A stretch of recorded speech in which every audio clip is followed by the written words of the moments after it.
ரஷ்யாவோட ஒரு stealth advanced drone இல்லைனா SU-57க்கு விங்மேனாகவும் SU-57 உள்ள நுழையிறதுக்கு முன்னாடி ஒரு கன்ஜஸ்டட் ஏர் ஸ்பேஸ், இந்த ஏர் ஸ்பேஸ்க்குள்ளே போனால் பிரச்சனைகள் இருக்குது, அட்வான்ஸ்டு ஏர் டிஃபென்ஸ் சிஸ்டம் மூலயமா இந்த ஏர் ஸ்பேஸ் ஆனது ப்ரொடெக்ட் பண்ணப்பட்டு இருக்குன்னு சொல்லக்கூடிய அந்த என்விரான்மெண்ட்டில் SU-57க்கு உறுதுணையா இல்லை SU-57 இல்லாமல் ரஷ்யா ஒரு ஸ்டெல்த் ட்ரோனை பயன்படுத்தலாம்னு சொல்லி உருவாக்கப்பட்டது ரஷ்யாவோட S-70 ஒக்ஸ்ட்ரானி. இப்படிப்பட்ட ஒரு அட்வான்ஸ்டு 5th ஜெனரேஷன் ட்ரோன்ன்றது உக்ரைனோட கைகளில் இப்போ சிக்கியிருக்கு.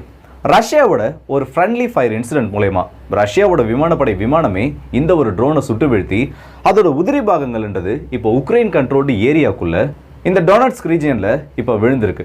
இப்படி ஏற்பட்டிருக்க இந்த சம்பவத்தால் ரஷ்யாவோட வருங்கால திட்டங்கள் SU-57க்குமே ஒரு பிரச்சனை இருக்கிறதா சொல்லப்படுது. ஸோ இந்த சம்பவம் எப்படி நடந்துச்சு, இது நடந்து முடிஞ்சதுக்கு அப்புறமா அதுக்கப்புறம் நிறைய விஷயங்கள் இதை சுற்றி நடக்க ஆரம்பிச்சிருக்கு. இது எல்லாத்தையுமே இந்த பதிவில் நம்ம பார்த்துலாம். ஸோ வாங்க வீடியோக்குள்ள போயிடலாம். நான் உங்கள் லாக்கி தாம்புக்ஷன் டிபி ட்ரெண்டிங்ஸ்.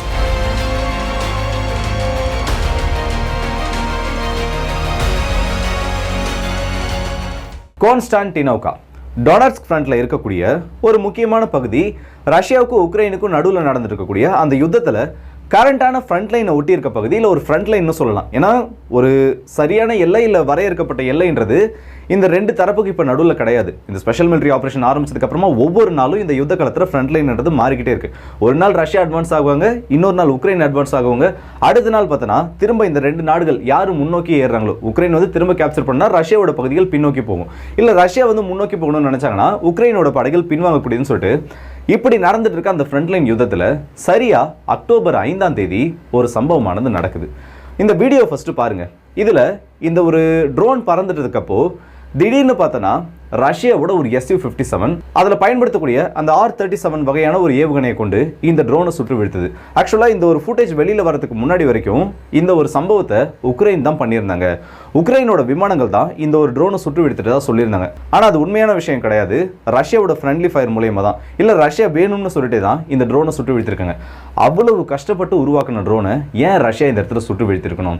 இதை ரஷ்யா சுட்டு வீழ்த்ததுனால என்ன பலன் கிடைக்க போகுதுன்னு நினைச்சிருப்பீங்க. களத்தில் அந்த இடத்துல என்ன நடந்திருக்குன்னா, இந்த S-70 ட்ரோன்ன்றது SU-57க்காகவே பிரத்யேகமாக தயாரிக்கப்பட்ட ஒரு ட்ரோன்.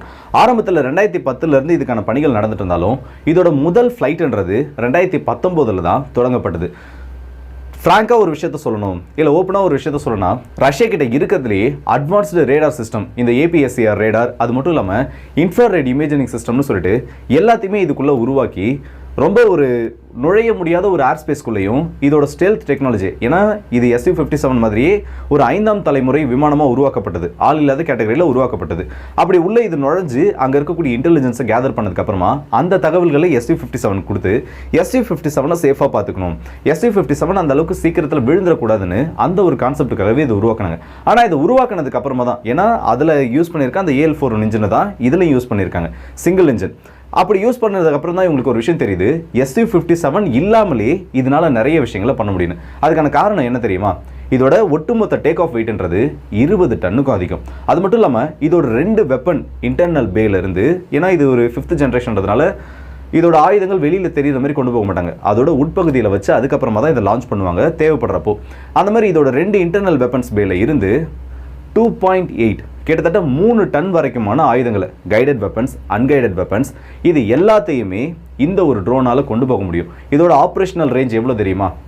மினிமம் 6000 கிலோமீட்டர் வரைக்கும் ஒரே ஒரு டைம் ஃபியூல் ஃபில் பண்ணால் இந்த ஒரு ட்ரோனால் 6000 கிலோமீட்டர்ன்ற அந்த காம்பேட் ரேடியஸை இதனால் அச்சீவ் பண்ண முடியும். ஸோ ஃபிசிக்கல் கேரக்டரிஸ்டிக்ஸை பார்க்குறப்பவே தெரியும் இந்த ட்ரோன் எந்த அளவுக்கு ரஷ்யாவோட விமானப்படைக்கு முக்கியம். ஏன்னா இப்போ வரைக்கும் இந்த ஒரு ட்ரோனை இழந்தது பெரிய பாதிப்பாக எல்லாருக்கும் தெரியாது. ஆக்டிவாக இப்போ ஓப்பன் சோர்ஸில் கிடைக்கக்கூடிய அந்த இன்டெலிஜென்ஸ் ரிப்போர்ட் இல்லை அந்த தகவல்கள்லாம் நம்ம தேடி எடுத்து பார்த்தோம்னா வெறும் 2 மட்டும்தான் இந்த S-70 உருவாக்கப்பட்டிருக்கு. அந்த 2மே இப்போ டெஸ்டிங்கில் இருந்துகிட்டு இருக்கு. 2025ஓட பிற்பாதி, அதாவது நவம்பர் டிசம்பர் மாதங்களில் ரஷ்யாவோட விமானப்படையில் இந்த ஆளில்லா ட்ரோன்களை இணைக்க போகிறதாகவும் ரஷ்யாவோட மினிஸ்ட்ரி ஆஃப் டிஃபென்ஸ் ஒரு அறிவிப்பு வெளியிட்டிருந்தாங்க. ஸோ இப்போதைக்கு ஆக்டிவாக இருந்தது 2 மட்டும்தான், மற்றது எல்லாமே ட்ரையல்ஸ்லையும் இன்னும் உருவாக்க பணிகளில் தான் ஈடுபட்டு இருந்துச்சு. அப்படி இருக்கப்போ இந்த ஒரு ட்ரோனை இழந்தது ரஷ்யாவுக்கு உண்மையிலேயே ஒரு பெரிய இழப்பு தான். சரி, உக்ரைன் இதை ஃபர்ஸ்ட் நாங்கள் சுட்டு வீழ்த்ததா சொல்லியிருந்தாங்களே, அப்புறம் எங்கிருந்து திடீர்னு இந்த ஃபுட்டேஜ் வந்துச்சு? ஏன்னா முதல் கிளைம் இந்த S-70 ஆனது வீழ்த்தப்பட்டதுக்கு அப்புறமா ஃபர்ஸ்ட் தகவல்கள் எப்படி வந்ததுன்னா, Su-25 ரஷ்யாவோட ஒரு Su-25 சுட்டு வீழ்த்திட்டாங்க. உக்ரைனோட ஏர் டிஃபென்ஸ் சிஸ்டம் இதை சுட்டு வீழ்த்தினதுக்கு அப்புறமா அதோட அந்த ஸ்பேர் பார்ட்ஸ் அதோட உதிரி பாகங்கள்ன்றது கீழே நிறைய இடத்துல இந்த டொனட்ஸ்க் ஃப்ரண்ட்டில் விழுந்து கிடக்குன்னு சொல்லிட்டு அந்த ஃபுட்டேஜ் எல்லாமே வெளியில் வந்துச்சு. ஆனால் அந்த ஃபஸ்ட்டு அந்த இமேஜஸை பார்க்குறப்ப ஒரு விஷயம் தெளிவாக தெரிஞ்சுது. Su-25யோட அந்த கெமஃப்ளக் கோட்டிங்ன்றது வேற மாதிரி இருக்கும், அதோட பேட்டர்னும் வேற மாதிரி இருக்கும். ஆனால் இந்த S-70யோட அந்த கெமஃப்ளக் கோட்டிங் இல்லை அந்த ஒரு பேட்டர்ன்ன்றது கம்ப்ளீட்டாக வேற மாதிரி இருக்கும். அப்புறமா தான் ஒரு விஷயம் தெரியுது, இந்த இடத்துல வீழ்த்தப்பட்டது Su-25ல S-70ன்னு சொல்லிட்டு. சரி, உடனே உக்ரைனோட பிளாகர்ஸ் உக்ரைனோட மீடியாஸ் என்ன ஒரு கிளைம் வச்சிட்டாங்கன்னா, அடித்தது நாங்கள் தான், இதை நாங்கள் தான் சுட்டு வீழ்த்தினோம், இதை எங்களோட ஏர் டிஃபென்ஸ் சிஸ்டம் தான் சுட்டு வீழ்த்திருக்குன்னு ஒரு தரப்பு சொல்ல ஆரம்பிச்சாங்க. இன்னொரு பக்கம் பார்த்தோன்னா ஏர் டிஃபென்ஸ் சிஸ்டம்லாம் சுட்டு வீழ்த்தலை. ரஷ்யாவோட விமானப்படைக்கு எதிராக உக்ரைனோட விமானப்படை ஒரு ஏரியல் அட்டாக்ல ஈடுபட்டிருந்தாங்க. அந்த சமயத்தில் தான் இந்த ஒரு S-70 ஸ்டெல்த் ட்ரோனை இவங்க உக்ரைனோட ஏர்ஃபோர்ஸ் சுட்டு வீழ்த்திட்டாங்கன்னு அவங்களும் ஒரு சில தகவல்களை சொல்லிட்டு இருந்தாங்க. ஆனால் ப்ராப்பரான ஒரு இன்வெஸ்டிகேஷன் நடந்ததுக்கு அப்புறமா தான் உக்ரைனோட சில இன்சைட் சோர்ஸஸே சொல்லியிருக்காங்க, இதை உக்ரைன்லாம் சுட்டு வீழ்த்தலை. இதை நிறைய மீடியாஸ் கன்ஃபார்ம் பண்ணிட்டாங்க. உக்ரைன் இதை சுட்டு வீழ்த்தலை, ரஷ்யாவோட ஃப்ரெண்ட்லி ஃபயர் மூலியமாக தான் அதை சுட்டு வீழ்த்திருக்காங்க. அப்புறமா தான் இந்த ஒரு ஃபுட்டேஜ் ஆனது வெளியில் வந்தது. Su-57ம் இந்த S-70ம் ஒரு க்ளோசஸ்ட் டிஸ்டன்ஸில் பேட்ரோலில் ஈடுபட்டு இருக்காங்க. அப்படி பேட்ரோலில் ஈடுபட்டு இருக்கப்போ திடீர்னு பார்த்தோன்னா இந்த R-37 நினைக்கிறேன், அது சரியாக என்ன மிசைல்னு தெரியல, அப்படி ஒரு மிசைலை பயன்படுத்தி இந்த ட்ரோனை Su-57 அடிக்குது. இந்த ஃபுட்டேஜ் வெளியில் வந்ததுக்கப்புறம் தான் தெரியுது, ரஷ்யா வேணும்னு சொல்லிட்டு அந்த ஃப்ரெண்ட்லி ஃபயர் மூலயமா இந்த ஒரு ட்ரோனை சுட்டு வீழ்த்திருக்காங்க. அவங்க உருவாக்கின ட்ரோன் அவங்களே எதுக்கு அடிக்கணும்? அவங்க அவ்வளோ கஷ்டப்பட்டு உருவாக்கியிருக்காங்க. ரஷ்யாவோட ஃபியூச்சரே இதுதான். ட்ரோன் வார்ஃபேரில் ரஷ்யாவோட ஃபியூச்சர்ன்றது இந்த ஒரு ட்ரோனை பொறுத்து தான் இருக்குது. அப்படி இருக்கப்போ அதை ஏன் சுட்டு வீழ்த்தினாங்கன்றதுக்கு தான் இப்போது இந்த சம்பவம் நடந்து இத்தனை நாட்கள், ஒரு 4-5 நாளுக்கு மேலே ஆயிடுச்சு. அதுக்கப்புறம் ரஷ்யா கிட்டேருந்து ஒரு அறிவிப்பானது வந்திருக்கு, அந்த ட்ரோன் ஆப்ரேட்டரோட கண்ட்ரோலை மீறி போயிட்டுருக்கு. அந்த ட்ரோன் அப்போ பறந்துட்டு இருக்கப்போ ரிமோட் ஆக்சஸில் தான் பறந்துட்டுருக்கு. அப்படி பறந்துட்டு இருந்த அந்த டைமில் இந்த ட்ரோன் மால் ஃபங்க்ஷனாக ஆரம்பிச்சிருக்கு. ப்ராப்பராக கீழே இருக்கக்கூடிய கமெண்ட் சென்டருக்கு ரெஸ்பாண்ட் பண்ண முடியாமல் இதில் ஏற்பட்ட ஒரு சில தொழில்நுட்ப கோளாறுகள் காரணமாக இது ஃப்ரண்ட் லைனை ஒட்டி பறந்துட்டு இருந்ததுனால இதோட டைரக்ஷன்ன்றது இதுக்கு அவுட் ஆஃப் கண்ட்ரோல் போனதுக்கு அப்புறமா உக்ரைனோட சைடு போக ஆரம்பிச்சிருக்கு. இப்படி போக ஆரம்பிச்சதுக்கப்புறம் 2 ஆப்ஷன் தான் இருக்குது. ஒன்று, அதை ஒட்டு மொத்தமாக டிஸ்ட்ரக்ட் பண்ணணும். நம்ம இந்த ராக்கெட் லான்ச்சஸ்லாம் நிறைய பார்த்துருப்பீங்க. நம்ம ஸ்ரீஹரிகோட்டாவிலேருந்து ஒரு டைம் ஒரு ராக்கெட்டை லான்ச் பண்ணப்போ கூட அதில் செல்ஃப் டிஸ்ட்ரக்ஷன் ஒரு மெக்கானிசம் வச்சுருப்பாங்க. கீழே இருந்து நம்ம ஒரு பட்டனை ப்ரெஸ் பண்ணோம்னா ஒருவேளை அந்த ராக்கெட் ஆனது திசை மாறி போகுது, குடியிருப்பு பகுதிகளை நோக்கி, வங்காள விரிகுடாவை நோக்கி போகாமல் குடியிருப்பு பகுதிகளை நோக்கி திரும்பிச்சுன்னா அதை நடுவானத்திலேயே இங்கே இருக்கக்கூடிய கண்ட்ரோல் சென்டர்லேருந்து அந்த பட்டன் அழுத்தது மூலிமா அங்கே இருக்க அந்த டெட்டர்னேஷன் மெக்கானிசமை ஆக்டிவேட் பண்ணி அதை வெடித்து சிதற வைப்பாங்க. ஸோ அதே மாதிரி ஒரு வழியாக தான், வேறு வழியே இல்லாமல் இந்த உக்ரைனுக்கு இந்த ட்ரோன் இன்டாக்டாக கிடச்சிடக்கூடாது. ஏன்னா அந்த ஆல்டிடியூட்லேருந்து கீழே விழுந்துச்சுன்னா மைனர் இம்பேக்ட்ஸ் இல்லை ஒரு வெடி சத்தத்தோடு வெடிச்சதுக்கப்புறம் ஓரளவுக்கு இன்டாக்டாக அந்த ட்ரோன் உக்ரைனோட கைகளில் கிடச்சிரும். அப்படி கிடச்சதுக்கப்புறமா அதை வச்சு உக்ரைன் நிறைய விஷயங்களை பண்ணுவாங்க. அமெரிக்காவோட கைகளுக்கு அந்த ட்ரோன் ஆனது போயிடும். ஸோ இது எல்லாத்தையும் அவாய்ட் பண்ணணும்னு சொல்லிட்டு ரஷ்யா இப்படி ஒரு முடிவை எடுத்திருக்காங்க. Su-57 வச்சு அந்த ட்ரோனை சுட்டும் வீழ்த்திட்டாங்க. இப்படி வீழ்த்தினதுக்கு அப்புறமும் அதோட உதிரி பாகங்கள்ன்றது கீழே விழுந்து ஒரு வீட்டை மொத்தமாக டேமேஜ் பண்ணது மட்டும் இல்லாமல் அங்கங்கே செதறி கிடக்கு. இதுவுமே ரஷ்யாவுக்கு இப்போ ஒரு பெரிய ரிஸ்க் தான்.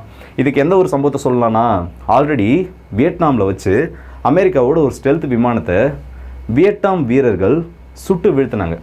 அப்படி சுட்டு வீழ்த்தினதுக்கப்புறம் அதோட ஒரு சில உதிரி பாகங்கள், அங்கே விவசாய நிலத்தில் கிடந்த அந்த உதிரி பாகங்களை சைனா வாங்கி வச்சு அந்த டெக்னாலஜியை படித்ததுக்கப்புறம் தான் சைனாவோட 5th ஜென் ஏர்க்ராஃப்ட்ன்றதே உருவாக்கப்பட்டுச்சு. இது நிறைய பேருக்கு தெரியாத ஒரு உண்மை.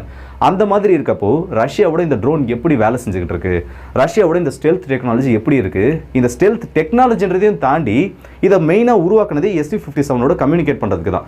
இதோட சென்சார்ஸ் எப்படி வேலை செஞ்சுட்ருக்கு, இதோட டார்கெட் ஃபைண்டிங் சிஸ்டமில் என்னென்ன லூப் ஹோல்ஸ் இருக்குது, அதுக்கு எதிராக நம்மளோட விமானத்தை எப்படியெல்லாம் உருவாக்கலான்ற அந்த ஒரு தொழில்நுட்பத்தையும் இதன் மூலயமா அமெரிக்கா கற்றுக்கிறதுக்கான அந்த பாசிபிலிட்டிஸ் அதிகம். Su-57 கூட இது எப்படி கம்யூனிகேட் பண்ணுதுன்னு அதை லேர்ன் பண்ணிட்டாங்கன்னா ஈஸியாக Su-57க்கு எதிரான அந்த ஒரு எலக்ட்ரானிக் வார்ஃபேர் சிஸ்டம்ஸை இவங்களால் உருவாக்க முடியும். ஸோ இப்போ ரஷ்யாவை பொறுத்த வரைக்கும் அந்த விமானம் ஓரளவுக்கு எரிஞ்சு போய் கிடச்சிருக்கிறதுனால அதில் இருக்கக்கூடிய சென்சார்ஸை இல்லை அதில் இருக்கக்கூடிய சாஃப்ட்வேர் சம்மந்தப்பட்ட பொருட்களை மீட்கிறதுன்றது அந்தளவுக்கு ஒரு முடியாத விஷயம்.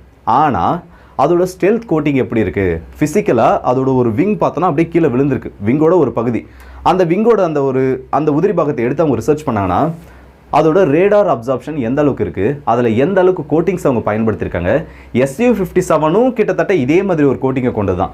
ஸோ அந்த ஒரு விமானத்தை நம்மளோட ரேடாரில் கண்டுபிடிக்கணும்னா நம்ம என்னென்ன மாற்றங்களை பயன்படுத்தணும், நம்ம என்னென்ன மாற்றங்களை உருவாக்கணுன்றதையும் இந்த அமெரிக்கா இந்த இடத்துல கண்டுபிடிக்கிறதுக்கான வாய்ப்பு இருக்குது. ஸோ இப்போ ரஷ்யாவை பொறுத்த வரைக்கும் ஒரு கத்தி மேலே நிற்கிற கதை தான். ட்ரோனை சுட்டு வீழ்த்திட்டாங்க, சரி லாஸ் போனால் போகுது, அதுக்கப்புறம் பல ட்ரோனை உருவாக்கிக்கலாம். ஆனால் இது இப்போ உக்ரைனோட சைடில் விழுந்திருக்கிறதுனால இது என்னைக்கு வேணால் அமெரிக்காவோட கைகளுக்கு போகலான்ற அந்த ஒரு பயம், பதட்டம் ரஷ்யாவுக்கு கண்டிப்பாக இருக்கும்.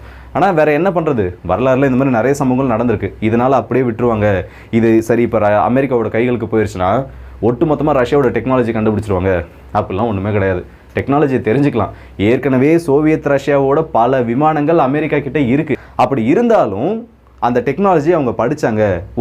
ஒரு சில சின்ன சின்ன அப்டேட்ஸை பண்ண முடியுமே தவிர அதை தவிர்த்து இந்த விமானம் பறக்கவே முடியாத அளவுக்கு ஒரு சம்பவத்தை அவங்களால பண்ண முடியாது. ஸோ அந்த மாதிரி ஒரு ப்ராசஸாக இது மாறதுக்கான பாசிபிலிட்டிஸ் கூட இருக்குது. மிக்-31 பற்றின கதையெல்லாம் நிறைய பேர் கேள்விப்பட்டிருப்பீங்க. இந்த அமெரிக்கா எப்படி அதெல்லாம் பார்த்து ஒரு பெரிய அதிர்ச்சிக்குள்ளானாங்கன்னு சொல்லிட்டு. ஸோ இப்போ நடந்து முடிஞ்சிருக்க இந்த ஒரு சம்பவம் 2 உண்மைகளை வெளியே கொண்டு வந்திருக்கு. ஒன்று, ரஷ்யாவோட S-70 ட்ரோன் சுட்டு வீழ்த்தப்பட்டுருச்சு ரஷ்யாவின் மூலயமாகவே. ரெண்டாவது, Su-57 ஆக்டிவாக ஃப்ரண்ட் லைனில் பறந்துட்டுருக்குன்றதையும் இது உறுதிப்படுத்தியிருக்கு. ஃப்ரண்ட் லைனுக்கு பக்கத்தில் வச்சு தான் இந்த Su-57 இந்த ட்ரோனை சுட்டு வீழ்த்திருக்கு. ஃப்ரண்ட் லைன் வரைக்கும் வரக்கூடிய விமானம் உக்ரைனுக்குள்ளே நுழைஞ்சிருக்காது, இல்லை உக்ரைனுக்குள்ளே இவ்வளவு நாள் அட்டாக் பண்ணியிருக்காதுன்றதுக்கு எந்த ஒரு உத்தரவாதமும் கிடையாது. ஸோ இந்த 2 விஷயங்களுமே இந்த ஒரு சம்பவத்தின் மூலமாக வெளியே தெரிய வந்துருச்சு. ஸோ இந்த வீடியோ பற்றி உங்களோட கருத்துக்களை கமெண்ட் செக்ஷனில் சொல்லுங்கள். அடுத்த வீடியோ சந்திப்போம். அதுவரை உங்களுக்கு விடுபடுறது உங்கள் RK.